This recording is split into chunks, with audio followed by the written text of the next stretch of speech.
Welcome back. In this video, I'll show you how to control a servo motor using a Raspberry Pi, an ADS1115 analog digital converter, and a potentiometer. By the end, you'll see how turning them directly changes the servo's position. Let's start with the connections. The potentiometer outputs an analog voltage, but the Raspberry Pi doesn't have built-in analog inputs. That's where the ADS1115 comes in. It converts the analog signal into digital values that the Pi can read over I2C. The servo motor is connected to one of the GPIO pins and powered with a stable 5-volt supply. The Pi handles the control signal, while the ADS1115 continuously reports the potentiometer's position. Now let's look at the code.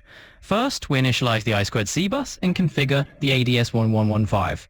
The potentiometer's voltage is read as a digital value, which we then scale to match the servo's angle range. Next, we use a PWM signal from the Raspberry Pi to drive the servo. As the potentiometer is turned, the ADS1115 updates the reading, and the Pi adjusts the PWM duty cycle accordingly. This ensures smooth and precise movement.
Here's the system in action. Watch as I rotate the potentiometer. The servo follows instantly, moving from one extreme to the other. The ADS1115 provides stable readings, so the servo motion is fluid without jitter. This setup is perfect for robotics projects where manual control or sensor input needs to translate into mechanical motion. To wrap up, we've combined Raspberry Pi, ADS1115, and a potentiometer to control the servo motor with precision. This project demonstrates how to bridge the gap between analog inputs and digital control.